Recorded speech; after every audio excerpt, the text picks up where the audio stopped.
Friends, welcome to genius hub Telugu.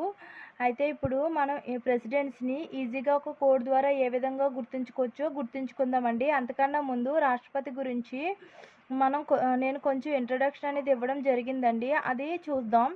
రాష్ట్రపతి భారత దేశాధినేతగా ఉంటారండి. ఆయన మొత్తం పౌరులందరిలోనే మొదటి పౌరుడు, దేశానికి మొదటి పౌరుడుగా ఉంటారండి. అంతేకాకుండా ఆయన దేశం సమైక్యతగా, సమగ్రతగా, ఏకత్వంగా కలిగి ఉండడానికి ఆయన కృషి చేస్తారండి. భారత రాష్ట్రపతి ఏ విధంగా ఎన్నుకోబడతారు అంటే పరోక్ష పద్ధతి ద్వారా ఎన్నుకుంటారండి. అంటే నేరుగా ప్రజల చేత ఎన్నుకోబడరండి రాష్ట్రపతి అనేవారు. పరోక్ష పద్ధతిలో ఎన్నుకోబడతారండి. అది ఏంటంటే ఎవరెవరు ఉంటారు అంటే అందులోని పార్లమెంట్ ఉభయ సభలు అంటే లోక్సభ సభ్యులు, రాజ్యసభ సభ్యులు, రాష్ట్ర విధాన సభలోని సభ్యులు ఉంటారండి. అంతేకాకుండా ఢిల్లీ మరియు పుదుచ్చేరి కేంద్రపాలిత ప్రాంతాల్లోని శాసనసభలో ఎన్నుకోబడిన సభ్యులు కూడా రాష్ట్రపతి ఎన్నికల్లో పాల్గొంటారండి. అంతేకాకుండా ఇక్కడ నామినేటెడ్ సభ్యులు ఎవరైతే ఉంటారో ఇందులో ఎవరైతే నామినేటెడ్ సభ్యులు ఉంటారో వాళ్ళు రాష్ట్రపతి ఎన్నికల్లో పాల్గొనడానికి అనర్హులుగా ఉంటారండి. అంటే వాళ్ళు పాల్గొనడానికి వీలు లేదనమాట అండి. అంతేకాకుండా విధాన మండలి సభ్యులు ఉంటారు కదండి. అంటే కొన్ని స్టేట్స్లో విధానసభ కాకుండా విధాన మండలి కూడా ఉంటుందండి. ఆ విధాన మండలి సభ్యులు రాష్ట్రపతి ఎన్నికల్లో పాల్గొనరండి. అయితే రాష్ట్రపతి ఇప్పుడు వరకు ఉన్న రాష్ట్రపతులను మనం ఈ చిన్న స్టోరీ ద్వారా ఈజీగా మనం గుర్తుంచుకోవచ్చండి. అయితే ఇప్పుడు వరకు 16 మంది రాష్ట్రపతులు అనేవారు ఉన్నారండి. అంటే 15 మంది రాష్ట్రపతులు ఉన్నారండి. కానీ 16 సార్లు ఎలక్షన్లు జరిగాయండి ఇప్పుడు వరకు ప్రెసిడెంట్కి. ఎవరెవరు అంటే ఈ చిన్న స్టోరీ ద్వారా మనం ఈజీగా ఆ 15 మంది రాష్ట్రపతులను ఈజీగా గుర్తుంచుకోవచ్చండి. రాజేంద్ర ప్రసాద్ రాధా జానకిని తీసుకొని గిరి ఎక్కుతుంటే అంటే గిరి ఎక్కుతుంటే అక్కడ ఆలి కనిపించి సంజీవిని అనే ఔషధాన్ని ఇచ్చాడంటండి.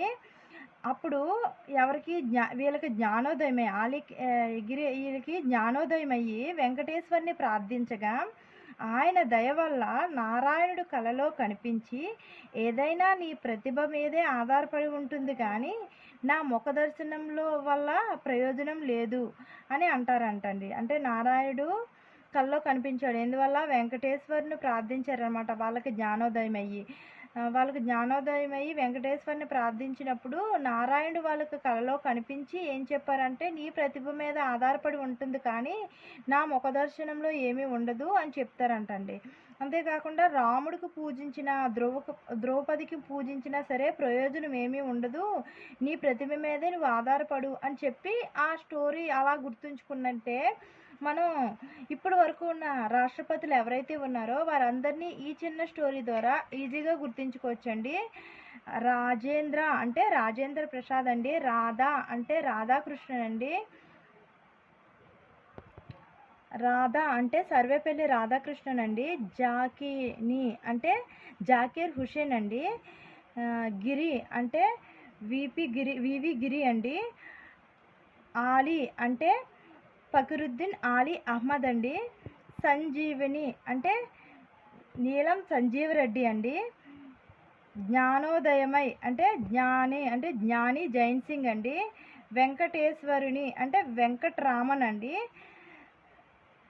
దయ వల్ల అంటే శంకర్ దయాల్ సింగ్ అండి. దయ ఉంది కదా, శంకర్ దయాల్ శర్మలోని దయ అంటే శంకర్ దయాల్ శర్మ అండి.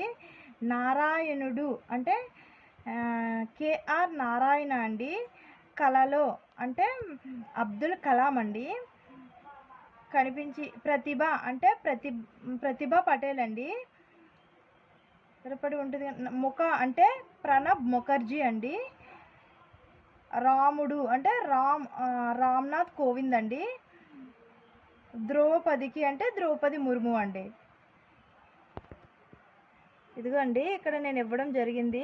రాజేంద్ర అంటే బాబు రాజేంద్ర ప్రసాద్, రాధా అంటే సర్వేపల్లి రాధాకృష్ణ, జాకీ అంటే జాకీర్ హుసేన్, గిరి అంటే వివి గిరి, ఆలీ అంటే ఫకరుద్దీన్ ఆలీ అహ్మద్, సంజీవని అంటే నీలం సంజీవరెడ్డి, జ్ఞాని అంటే జ్ఞాని జైల్ సింగ్, వెంకటేశ్వరుని అని ఉంది కదండి, వెంకటేశ్వరుని ప్రార్థించినప్పుడు అని ఉంది కదా, అక్కడ వెంకట్రామన్.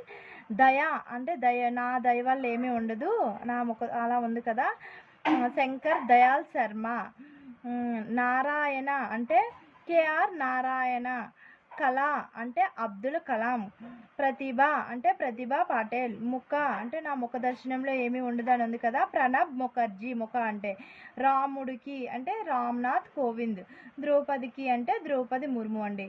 ఇప్పుడు వరకు అయితే 16 సార్లు ఎలక్షన్ జరిగాయండి, కానీ 15 మంది ఎందుకున్నారు అంటే రాజేంద్ర ప్రసాద్ ఫస్ట్ ఎవరైతే మనకి ఫస్ట్ ప్రెసిడెంట్ ఆఫ్ ఇండియా ఉన్నారు కదండి, బాబు రాజేంద్ర ప్రసాద్. ఈయనైతే 2 సార్లు ఎలక్ట్ అయ్యారండి ప్రెసిడెంట్ కింద. అందువల్ల మనకి 15 నేమ్సే వచ్చాయండి. అంటే రాజేంద్ర ప్రసాద్ 2 టైమ్స్ ప్రెసిడెంట్ కింద చేశారండి. అయితే మీకు ఈ వీడియో కనుక నచ్చినట్లయితే ప్లీజ్ లైక్ చేయండి, షేర్ చేయండి, సబ్స్క్రైబ్ చేయడం మర్చిపోకండి.